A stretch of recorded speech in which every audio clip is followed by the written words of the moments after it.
महंगा आप कुत्ता मंगवा रहे हो, क्या फायदा उस चीज का। जी। फिर जैसे जैसे वो काम आगे बढ़ने लगा, जैसे जैसे नाम कमाने लगे, तो फिर वो महंगा नहीं लगा फिर वो चीज। फिर हमें यूँ लगा कि नई चीज अच्छी है, आगे नाम कमाएंगे और भी। अराउंड मंथली लगभग 1.5 से 2 लाख रुपए एक्सपेंसेस आ सकता हमारा।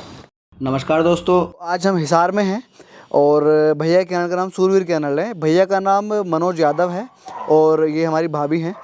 तो धर्मपत्नी है। हाँ जी। अच्छा, तो इस डॉग गेम में कब से हैं आप? मेरे को होगी 15 साल हो गए इस गेम में। 15 साल हो गए हैं आपको। तो ये बताइए इन सब चीज़ों की शुरुआत कैसे हुई थी आपकी? भैया शुरुआत तो ये है कि यहाँ पे शौक से हुई थी।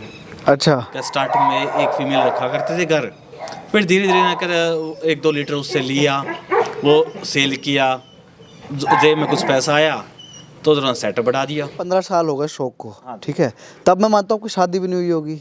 ना शादी हुई थी भाई। हो गई थी शादी 15 साल पहले। हाँ जी जी। शादी तो होगी मेरे लगभग 18 साल। जी जी। तो उसका मतलब भाभी भी डॉग लवर रही होंगी शुरुआत से ही। हाँ भाई, अपने बताई दे कितनी डॉग लवर थी। नहीं भैया, मैं डॉग लवर नहीं थी। मुझे शौक बहुत कम था रोटविलर का, वैसे डर भी बहुत लगता था। पर जैसे जैसे डॉग्स के साथ रहने लग गए, जैसे जैसे साथ में ही, तो शौक ज़्यादा होने लगा। फिर रोटविलर से ज़्यादा सिर्फ कोई ब्रीड ही नहीं है। जी जी। इनके साथ रहने के बाद। नहीं, कुत्ता प्रेम था आपको पहले से? कम थोड़ा सा। हाँ। तो काफी लड़ाई भी होती होंगी।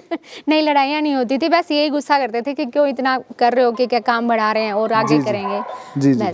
जैसे भैया के पास, भैया ने बताया इम्पोर्ट डॉग्स हैं तो काफ़ी महंगे आते हैं ये। ठीक है, तो जैसे जैसे इतना एक्सपेंसिव खर्च करते हैं डॉग्स के ऊपर, तो आपकी कुछ अनबन नहीं होती? नहीं, स्टार्टिंग में होती थी। तब स्टार्टिंग में मंगवाए ना भैया, तब तो बहुत हुई कि कितना महंगा आप कुत्ता मंगवा रहे हो, क्या फ़ायदा उस चीज़ का। जी। फिर जैसे जैसे वो काम आगे बढ़ने लगा, जैसे जैसे नाम कमाने लगे, तो फिर वो महंगा नहीं लगा फिर वो चीज़। फिर हमें यूँ लगा कि नई चीज़ अच्छी है, आगे नाम कमाएंगे और भी, तो इसलिए। शुरुआत में तो क्या होता था, अगर कुत्ता 3 लाख का आता था तो 50,000 का बताया करता था। अच्छा। 50 का लिया है जी। 6 लाख का आया करता था तो 60,000 का बताया करता था। जी जी। हाँ, तो ये बात आप 15 साल पहले की कर रहे हो, है ना, उस दौरान की। तो उस टाइम पे 3 लाख का कुत्ता आता था, मतलब 3 लाख बहुत हो गए उस हिसाब के तो। और आज कितने का है आपके पास जो डॉग है? अराउंड इस टाइम मेरे पास कम ये लगा के चलो, एवरेजली लगाए थे तो 10 से 15 लाख के बीच में डॉग है मेरे पास। एक डॉग? हाँ। अच्छा। जी जी, मतलब काफ़ी महंगा शौक है। हाँ, बहुत है। महंगा। अच्छा भैया, अब मैं थोड़ा इसे बिजनेस के पॉइंट ऑफ व्यू से थोड़ा बात करते हैं। जैसे आप 15 साल से हो इस लाइन में, ठीक है, तो अर्निंग वाइज कैसा चल रहा है इसमें? कैसे इसमें अर्निंग होती है, थोड़ा इस बारे में बताओ। अर्निंग का सिस्टम है, देखो अगर आप ब्रीड क्वालिटी में काम कर रहे हैं, अच्छी ब्रीड क्वालिटी कर रहे हैं, तो आपको ना अच्छा कस्टमर भी मिलेगा और शौकिया लोग भी मिलते हैं। जी जी। जिनको क्वालिटी का पता है और वो पे भी करते हैं। जी। अगर as a pet normal quality में काम करते हैं, जैसे यहाँ पे जो नॉर्मल कम उसमें लेते हैं, एवरेज क्वालिटी में काम करते हैं, उसमें ना ये लगा लो, मैं मानता हूँ फटीक ही है सिर्फ। अभी कितने डॉग्स हैं आपके पास? मेरे पास इस टाइम है 22 लैब्रा हैं और ये हैं रोटवाइलर। 6 लैब्राडोर हैं और 16 रोटवाइलर हैं। 16 रोटवाइलर हैं। हाँ। तो इसमें टोटल फीमेल कितनी है? जैसे लैब्राडोर के अंदर तो 2 मेल हैं और 4 फीमेल हैं मेरे पास। जी जी जी। और रोटवाइलर के अंदर 3 मेल हैं और बाकी सारी फीमेल है। तो भैया इतने सारे डॉग्स रखना भी आप अपने आप में बड़ी बात है। हालांकि आपके पास जगह अच्छी है, हिसार सिटी में आपके पास एक अच्छा एरिया है। कितना एरिया है ये? 1000 गज है। 1000 गज है इसका एरिया? 9000 स्क्वायर फीट है। 9000 स्क्वायर फीट है। जी जी। तो इसका मतलब काफ़ी एक अच्छा एक्सपेंस लगता होगा, क्योंकि बंदे भी यहाँ पे काम कर रहे हैं। ठीक है, टीम है आपकी एक, और जैसे विंटर चल रहे हैं, शो भी चल रहे हैं अभी, तो क्या खर्चा आ रहा है अभी कैनल पे आपका?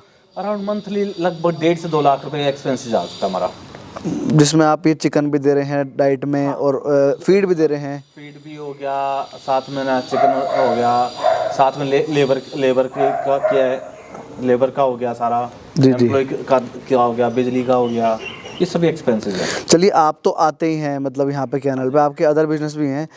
भाभी का कितना इसमें वो रहता है योगदान? इसका नोट गिनने में रहता है सर। नोट गिनने अच्छा, मतलब एंड में जो मलाई आती है वो उनसे मतलब बस हिसाब देखती है ये। क्रीम खाते हैं ऊपर से। बहुत बढ़िया। जी जी। अच्छा, तो क्रीम की ही बात कर लेते हैं। नोट की आपने जिक्र किया, कितना अर्निंग हो रही है आपको अभी कैनल से? अराउंड ये है कि ईयरली 15 से 18 लाख के आसपास का इनकम है। 15 से 18 लाख की आपको यहाँ पे इनकम हो रही है, सारे खर्चे निकाल के, है ना? तो अच्छा, अब ये बताइए, जैसे आप कर रहे हैं इतने टाइम से, अगर किसी भाई की इस काम में रुचि है थोड़ी बहुत भी, वो चाहता है और बेरोजगार भी है भाई, उसे क्या सलाह देंगे कि भाई कैसे शुरू करें इस काम को? ठीक है, उसकी स्टार्टिंग में ये कहता हूँ, कहते हैं आप प्रॉपर बिजनेस के बजाय कहते हैं एक साइड की तरह से लो इसको जी हाँ, जितना आप अफोर्ड कर सकते हो अच्छी फीमेल लो, वो ब्रीड करो। उसके बाद अगर आपको लगता है हाँ भी उसमें इनकम और बढ़ाना चाहते हो जी तो जी 1 की 2 फीमेल 2 की 4 फीमेल स्टार्ट कर दो। जी जी उसके बाद थोड़ा सेटअप मेन है। मैं एक चीज मानता हूँ, जो इंफ्रा है ना, हर फील्ड का इंफ्रा पहले बेस होता है। जी जी अगर आपके पास सेटअप नहीं है तो आप ना वो काम कर नहीं सकते। जी जी जी मतलब शुरुआत अगर हम एक से भी करते हैं और उसका एक आउटपुट देख लेते हैं, ठीक है भाई, कैसे हम उस मार्केट को समझ भी पा रहे हैं, क्योंकि मार्केटिंग भी हर चीज़ की बहुत मुश्किल होती है, हर चीज़ में होती है, और वो है ना, पब्स इतनी जल्दी नहीं बिकते हैं। और इसमें हमारे पास टाइम पीरियड भी होता है कि इतनी एज तक हमें 3 महीने 4 महीने तक अगर पब्स नहीं बिका तो फिर वो बिकेगा भी नहीं, है ना। मोस्टली जो हमारे जितने भी कस्टमर हैं अराउंड, उनको ना लगभग 1.5 से 2 महीने 3 महीने तक का पीछे होता है। जी जी उससे ऊपर वो उनके माइंड में ये है कि हमारे अकॉर्डिंग जना चलेगा नहीं, या केयर नहीं करेगा, या पहचानेगा नहीं, या एग्रेसिव बन सकता है। इसलिए हर आदमी ना अपने एनवायरनमेंट के अकॉर्डिंग उसको तैयार करना चाहता है। जी जी जी इसलिए ना लगभग इतनी एज का पपी लेता है। जैसे कोई बंदा सोच रहा है ऐसे करने की, आपने बताया कि एक कम से स्टार्ट करे फिर धीरे धीरे उसे मल्टीप्लाई करे, ठीक है, तो मतलब रिटर्न है इस काम में, है ना। रिटर्न है। और अगर हम फ्यूचर की बात करें, जैसे ब्रीडिंग, कभी बार ज़्यादा ब्रीडिंग हो गई, ठीक है, और आज की डेट में मैं देख रहा हूँ बहुत लोग इम्पोर्ट डॉग्स के पीछे हैं, सब इम्पोर्ट करा रहे हैं आज की डेट में जो इस गेम में है, ठीक है ना। तो आगे फ्यूचर क्या देखते हैं आप इसका? अगर कोई आदमी ईमानदारी से काम कर रहा है उस तो है फ्यूचर। और अगर जना आप इधर की उधर मतलब क्या सिर्फ ट्रेडिंग करनी सोच रहे हैं, वो फिर फ्यूचर नहीं बना पाता। अभी ऐसा दौर हुआ है इन 15 सालों में कि बीमारी आ गई हो कैनल पे, काफ़ी एक नुकसान उठाना पड़ गया हो, ठीक है, क्योंकि अच्छी अच्छी बातें सब बताते हैं। 1-2 फेस आए हैं ऐसे जी जी जिसमें कि मैं ये लगा लो, मेरे पास एक बार फेस आया था जिस टाइम मेरे 16 डॉग एक्सपायर हुए थे। 16 डॉग एक्सपायर हो गए थे आपके? Within 3 months. अच्छा, क्या बीमारी थी जी वो?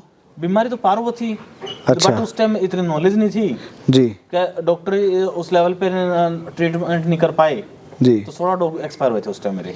काफ़ी एक बड़ा लॉस रहा होगा, काफी। फाइनेंशियली भी और मेंटली भी, इमोशनली भी, है ना, क्योंकि डॉग से चाहे कुछ भी हो प्यार हो ही जाता है, बिल्कुल। चाहे आप बिजनेस कर रहे हो, चाहे आप डॉग लवर हो, ठीक है।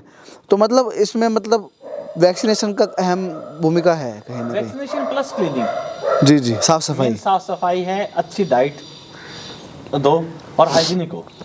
हाइजीनिक, जी बिल्कुल। क्योंकि मोस्टली क्या होता है, जैसे अगर हम डॉग्स को ज़्यादा जैसे बाहर से कोई नया डॉग आ गया, वो कोई ना कोई बीमारी ले आया, जी। या अनदर कोई आदमी विजिटर आ गया, जैसे आज आप आ गए, जी जी अगर मान लीजिए कि आप बीमार, आपके साथ बीमारी आ गई, आज नहीं पता चलेगा, जी, 15 जी। दिन बाद पता चलेगा क्या झटका कहाँ लगा मेरे को। बिल्कुल बिल्कुल, वो उसे मतलब टाइम आने, वो बीमारी को पकड़ने में टाइम लग जाती है। तो भाइयों, ये थे हमारे साथ मनोज भाई, जिन्होंने इतनी शानदार जानकारी दी अपने कैनल के बारे में, और अभी जो वर्तमान में डॉग ब्रीडिंग बिजनेस की स्थिति है उसके बारे में हमें रूबरू कराया। जल्दी मिलते हैं आपसे एक नई वीडियो के साथ, तब तक के लिए धन्यवाद।